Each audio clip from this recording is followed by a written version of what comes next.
Through the blue-green waves of the Pacific Ocean, hidden beneath the foaming surface, lies an enigma that has captivated generations of explorers, historians, and dreamers. The Yonaguni Monument, those submarine formations near the island of Yonaguni, located in the far southwest of the Japanese archipelago, seems to call out quietly to every curious soul. In the playful sunlight filtering through clear waters, rocky silhouettes rise in a solemn dance. Unnatural steps, a geometric plateau, and an outline that, at first glance, might suggest the ruins of a lost city, a gateway opening onto a distant past. Imagine looking upward from the depths at a colossal stone temple, a settlement that seems to defy both time and logic. Some say these rocks were shaped by human hands. Others believe that nature itself left its mark on the underwater stone, crafting a deceptive mirage. Yet, no matter how heated the debate, the fascination remains untouched. Like a muted thunder, an ancient refrain seems to echo among coral and tropical fish. Everything began here. Here, long ago, a civilization tried to rise to greatness, then vanished into the abyss of oblivion. With an imagined soundtrack, rhythmic drums, violins growing in intensity, and a choir murmuring ancient themes, we can envision the setting, a cinematic scenario in which time unravels. Scenes follow in quick succession. A handful of modern explorers, equipped with diving suits, hover around a seemingly precisely cut stone wall. Fascination shines in their eyes, mirrored in the play of light on the salty water. Each dive reveals new shadows, new lines and details that ignite the imagination regarding the grandeur of bygone days. Over the course of this journey, we will venture into the heart of the legend. We will learn about the potential origins of the Yonaguni Monument, uncover stories of a forgotten empire that some theorize might have flourished many millennia in the past. We will study its structures, delve into its theories, and imagine the lives of those who may once have built here a spiritual and political center. Prepare to feel the tremor of history beneath your fingertips, to heed the ocean's call, and to enter an underwater kingdom where magnificence and mystery intertwine. In the coming minutes, I invite you to set aside everything you thought you knew about ancient monuments, and to open your heart to the story of a civilization that, if it existed, reached impressive heights, only to be swallowed by the forces of nature. For some, the Yonaguni Monument remains a simple geological phenomenon. For others, it is the vestige of a legendary city that was once endowed with knowledge, architectural mastery, and a culture worthy of the great ancient powers. Yet, regardless of which side we take, the magic of this underwater world stirs our souls and makes us wonder, what if it is true? What if, beneath these tranquil waters, a city older than anything we know has rested all along?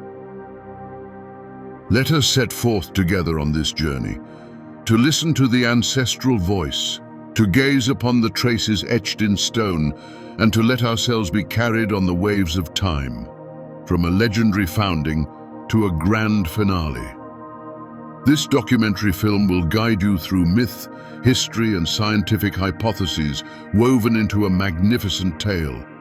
The story of the Yonaguni Monument, a place still waiting to speak its truth from beneath the waters.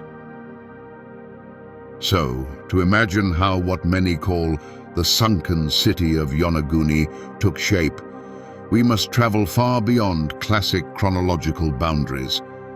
Some researchers speculate that these submarine structures may be over 10,000 years old, perhaps even older. That would place them in an era when sea levels were substantially lower and land encompassed wide areas now underwater. picture a time when waters did not rule everywhere as they do today, and humans, organized into tribes or proto-civilizations, explored these territories with hope and courage. To situate this possible civilization in Japanese history, some connect it to the Jomon culture, an ancient population that lived in Japan beginning more than 13,000 years ago. If the theories linking the Yonaguni Monument to human-made megalithic structures are correct, then we might be looking at an urban center that preceded even the earliest forms of social organization known in Mesopotamia or Egypt. That would mean that a community may have developed here in Yonaguni, potentially leaving its mark on the later evolution of early Japanese culture. Nonetheless, these dates remain largely speculative, as we have no written records attesting to such a past. And in the absence of documents, everything remains in the realm of hypothesis, fueling even more the aura of mystery. Still, let us imagine that this society, rich in traditions and rituals, was founded on the shores where today waves break above the submerged formations. Perhaps these people knew the art of building massive stone structures. Perhaps they had a system of governance based on a council of elders or on a priest-king who combined religious authority with political power. There are no clear mentions or legends that confirm these aspects, but numerous authors of pseudo-historical books have attempted to piece together fragments of life, drawing inspiration from archaeological discoveries in other parts of Japan. What draws attention first is the massive architecture that appears to be carved in steps. If these blocks were indeed shaped by humans, we cannot help but ask, why would anyone build such a monument on a remote island at the edge of the Pacific Ocean? Answers may be numerous. Perhaps it was a ceremonial center, a sacred place where people worshipped the gods of the sea and sky. Or perhaps it was a strategic outpost for trade and cultural exchange, a symbolic beacon between Japan and other Asian territories. Though we lack direct evidence, some historians and geologists believe that Yonaguni might have functioned as a link in ancient maritime routes, supporting trade in precious stones, ceramics, or agricultural products. Imagine a grand citadel guarded by stone walls and monumental gates. Inside, under the scorching sun of that epoch, the central square buzzed with activity. Merchants, artisans, fishermen selling their wares, families bartering goods, priests conducting rituals and ceremonies. Possibly there was even a palace or temple structure located at the highest point of the city, dominating the horizon with its imposing presence. The thought of such an urban development in a time so remote fills us with awe and reverence. And yet, reality remains murky, like the waters that now wash over this place.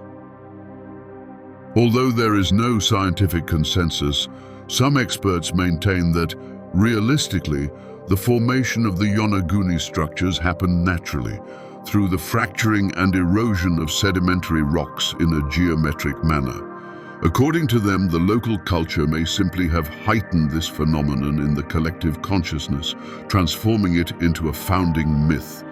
Yet others, marine geologists among them, believe that there are particularities that cannot be easily explained by natural processes.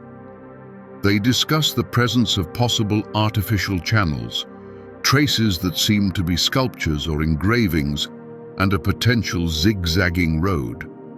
These elements, correlated with legends and oral traditions of Japan, may indicate the existence of an underwater urban center. Thus, between theory and reality stands a wall of uncertainty, and the charm of Yonaguni resides precisely in this historical and cultural tension. Looking back through the mist of ages and attempting to connect the Yonaguni Monument to the realm of Japanese legends, we find many possibilities, each equally captivating. Some popular sources, inspired by Shinto traditions, speak of kami, sacred spirits, who reside everywhere in nature, including the ocean's waters. Could it be that once, in antiquity, a people believed themselves chosen by these divine forces? Imagine a culture blending veneration of ocean spirits with monumental architecture, raising altars and temples under the open sky, hoping to gain favor from these cosmic entities. Some authors, fascinated by the myth of the lost continent Mu or Lemuria, claim that Yonaguni could be a remnant of that legendary land disappeared into the depths of the Pacific Ocean. According to such stories, long ago, there was a vast landmass in the center of the ocean, home to an advanced civilization endowed with mysterious knowledge and almost magical powers. Natural disasters, earthquakes and massive volcanic eruptions allegedly submerged that continent, leaving behind only a few scattered islands and structures lying on the ocean floor. For proponents of this theory, the Yonaguni Monument is a key piece of evidence, a sort of bridge between myth and reality, concrete proof that the legends about Mu hold a kernel of truth. Of course, the scientific community remains skeptical of such tales. Even so, their allure is indisputable. The idea that beneath the waves a fabulous world might be hidden, a submerged and forgotten civilization, awakens a profound sense of adventure and a desire to explore the unknown. This collective fascination has fueled multiple expeditions over the years, as well as documentaries and books filled with hypotheses and spectacular illustrations. Moreover, the links between Japan's underwater megalithic monuments and possible ancient traditions can be found in local mythologies, where water and turbulent seas often act as primordial forces, both destructive and creative.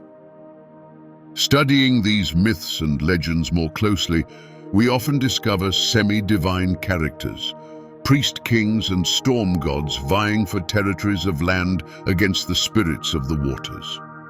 In certain interpretations, the submersion of this city would be the result of divine wrath. Such a narrative reiterates a well-known theme of divine punishment against human pride, a recurring motif in many ancient cultures. Other histories suggest that in fact volcanic eruptions or earthquakes were interpreted by the ancient population as signs of the gods' anger, thus fostering the development of myths that give flavor and mystery to the past. Let us imagine how an ordinary day in that supposed underwater city might have looked long ago where the Yonaguni Monument now lies. At dawn, the sun threw its rays over the massive stone buildings, coloring them a pale gold. Merchants prepared their goods in the main square, fresh fish caught from the rich waters of the Pacific, grains cultivated on the fertile terraces nearby, skillfully crafted pottery, and textiles made from natural fibers. Artisans began their work, hammering stone or molding clay, passing down knowledge from father to son. Women gathered to collect water from springs or wells, carrying large ceramic vessels and exchanging recipes or information about upcoming ceremonies.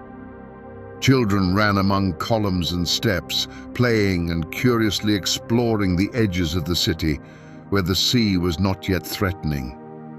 Spirits and sea gods mingled in the collective consciousness. Each family likely had a small altar inside the home, dedicated both to ancestors and to nature's divinities, offering thanks for prosperity and protection. There may have been a well-established social hierarchy.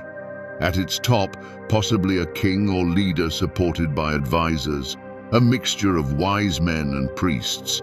This leader might have worn precious materials and taken part in grand ceremonies meant to preserve harmony between people and gods.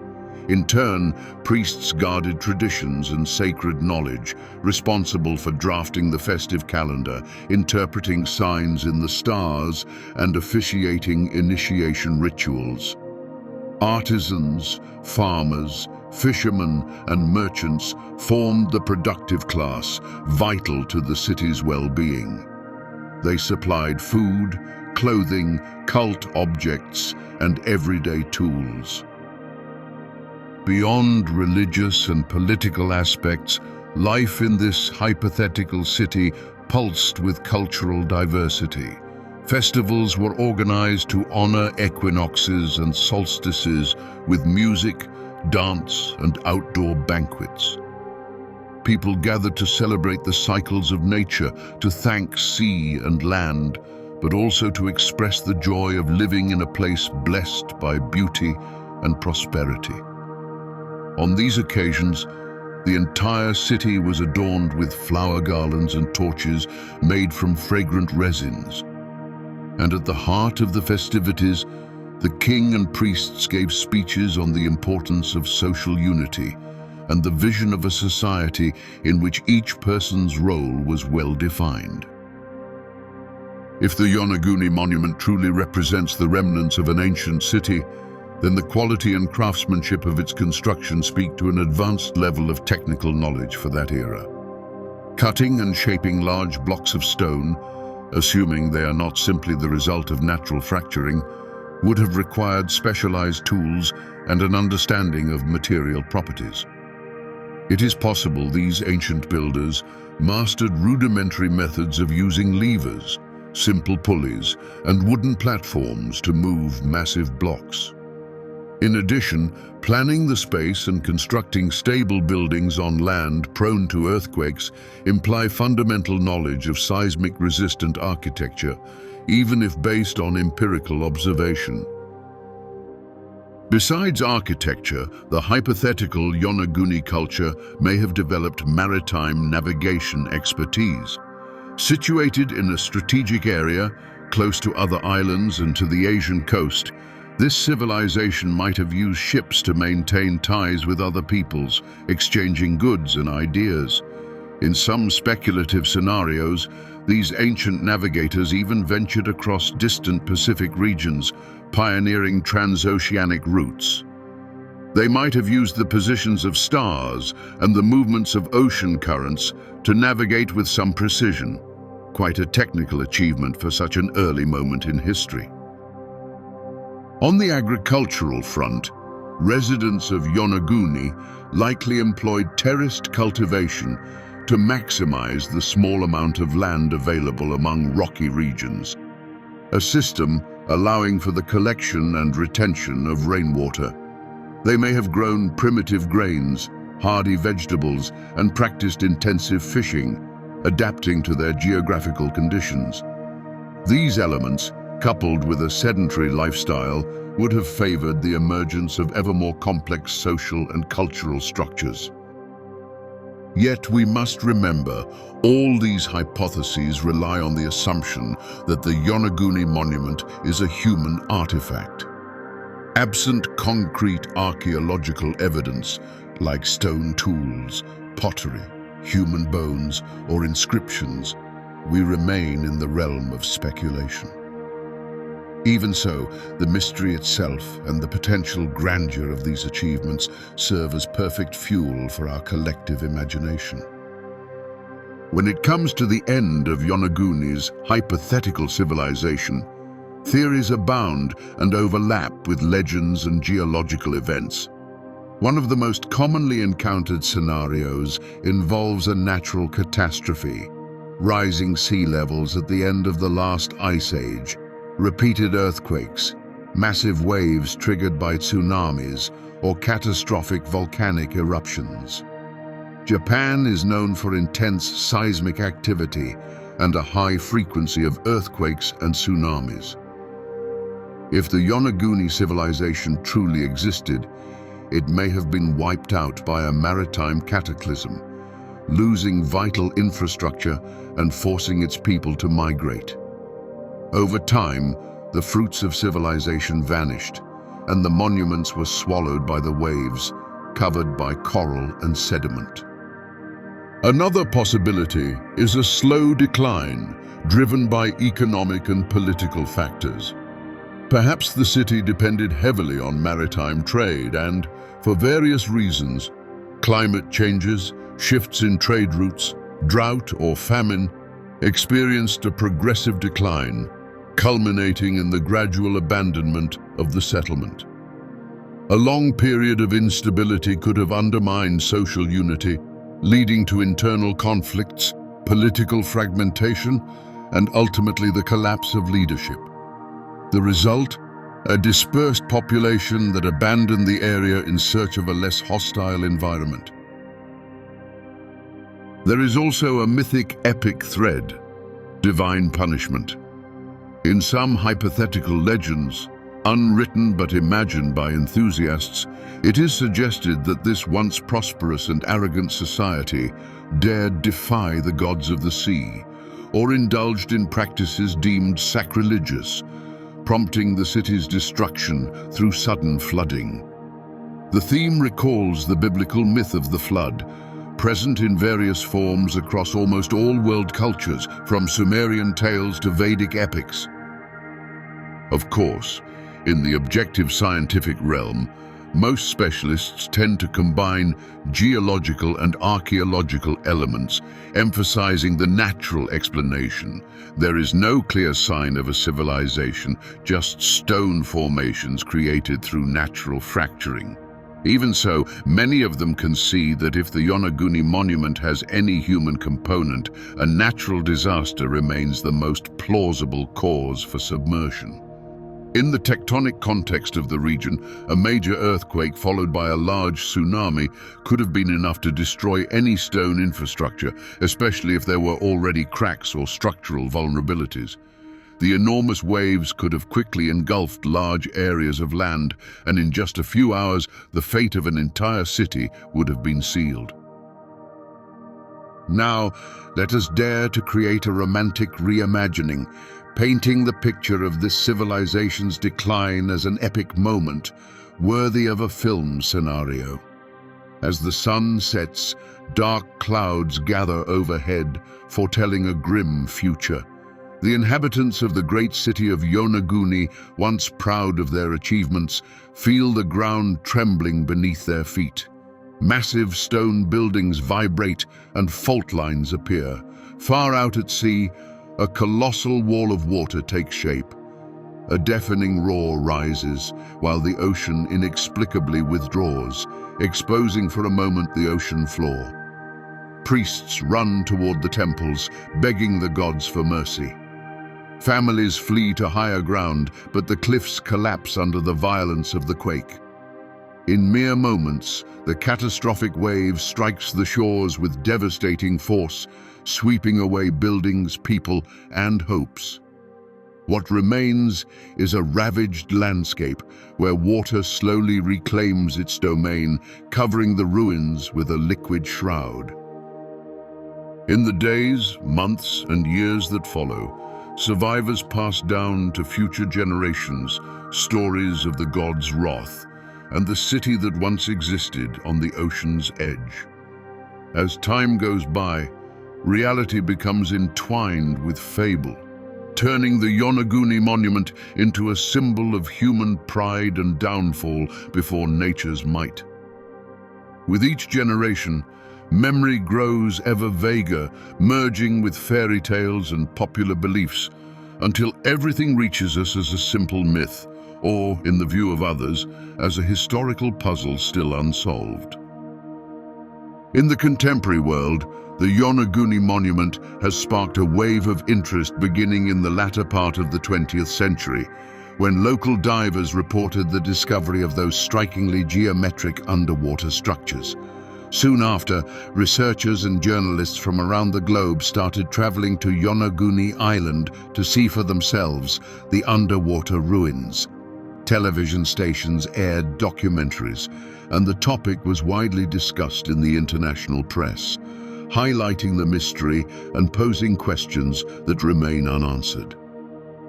Some scientists have sought to prove the phenomenon is entirely natural, stressing that sedimentary rocks can form stepped and clearly angled spatial configurations.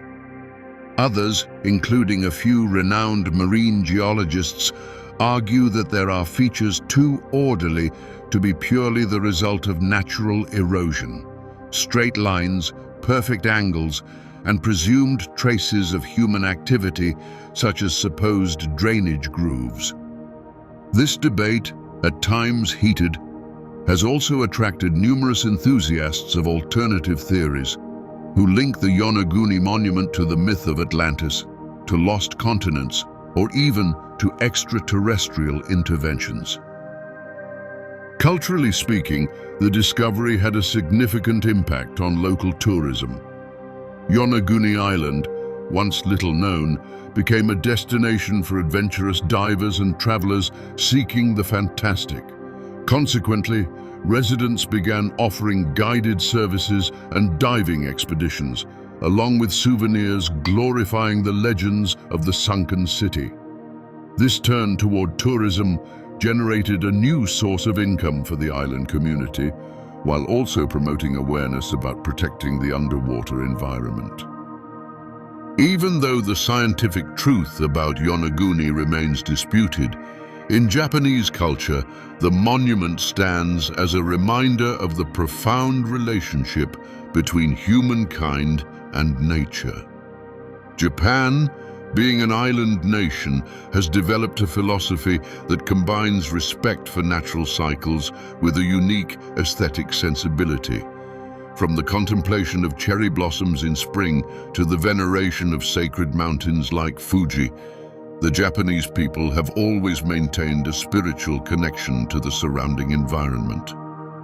Yonaguni, whether natural or built by ancient hands, thus becomes a symbol of this unbreakable bond between humans and the sea, between civilization and elemental forces. Moreover, the Yonaguni Monument has inspired modern Japanese artists and writers. Fictional novels, theater productions, anime films, and manga have all embraced the motif of the sunken city, transforming it into captivating stories about the search for truth, the confrontation with destiny, and the hope that rises again from the abyss. For a people accustomed to the idea that the world can be changed abruptly by an earthquake or a typhoon, this metaphor of submersion and rebirth from ruin carries particular resonance, illustrating both our fragility in the face of nature and our resilience and renewal. As technology advances, we will be able to investigate the seafloor around Yonaguni with increasing precision. Detailed explorations using underwater robots, high-resolution sonar scans, and sophisticated geological analyses may theoretically provide clearer answers. Possible anthropic traces could be identified, drainage channels cut by tools, holes for wooden posts, symbolic engravings. Such discoveries might utterly revolutionize our understanding of ancient Japanese history and potential transoceanic connections. On the other hand, if it turns out that everything is purely geological, the Yonaguni Monument will still retain its splendor and remain an exceptional example of nature's power to create forms at the boundary between abstract art and sacred topography. A definitive conclusion may still be far off, but the charm of this mystery lies precisely in its ambiguity. The Yonaguni Monument invites each person to ask questions, explore theories, and allow themselves the luxury of dreaming of long-lost civilizations. In a modern world that is hyper-connected and awash in information, here is a puzzle that brings us back to the beauty of a question with no immediate answer. Like an ancient mosaic, each new theory adds a piece to the overall image, yet there is always something missing that would complete the outline perfectly. As we near the end of this epic documentary, it feels as though we once again sense the presence of that sunken city, floating between reality and legend. We almost see the ancient silhouettes mirrored in the water, hear the sound of forgotten drums, and glimpse in our imagination the massive stone steps that once summoned inhabitants to imposing temples. If we close our eyes, we can imagine the dance of sacred fires at sunset, hear children's voices echoing among columns, and feel the priest-king greeting his subjects from a lofty throne. But in the next moment, when we open our eyes, it all vanishes, dispersed beneath the waves, carried away by ocean currents. In this imagined journey through the millennia, we have traveled together along the paths of science and legend, paused over possible histories, and contemplated the incredible scope of uncertainty. The Yonaguni Monument shows us that no matter how much knowledge we gather, there are always mysteries inviting us to humility and wonder. Sometimes knowledge is not born from definitive answers, but from the thrill we feel when facing the unknown. Perhaps one day we will have conclusive evidence. Perhaps future divers will discover inscribed stones, ancient tools, or even human remains that confirm that countless millennia ago, a prosperous city truly existed on Yonaguni Island. Or maybe the next studies will irrevocably certify that the submarine formations are entirely natural, that nature is the only architect of these megalithic steps. But regardless of the outcome, the story of the Yonaguni Monument will continue to fascinate, to inspire, and to remind us of just how vast and complex our universe truly is. Thus, in the end, the question remains: natural phenomenon or ancient city? The answer is never simple, and even if one day science delivers a clear verdict, something of this mystery's charm will live on. Just as each wave that breaks against the rocks reminds us of the inexorable power of time, each submerged step whispers that not even the greatest civilization is immortal. In an instant, everything we create can be hidden beneath the waves, and all that endures is memory and hope that, in one way or another, the story will be heard through the ages. Like one last echo, let us return to the calm waters of Yonaguni Island. Beneath their apparently tranquil surface lies an entire universe, ready to be explored. The final message of this adventure is a call to all those with an explorer's spirit, to those who dare to seek truth, even where it seems impossible to find. The world is filled with secrets, and the Yonaguni Monument may be but one of them. Yet knowledge always finds its way through those who never abandon curiosity. Perhaps in these depths there lies a piece of history, a fragment of legend, or just nature's handiwork. But it certainly has its place among the great enigmas of humanity. So dare to descend into the depths, to listen to the ocean's silence, and to let the mystery guide you onward. The journey does not end here, it has only just begun.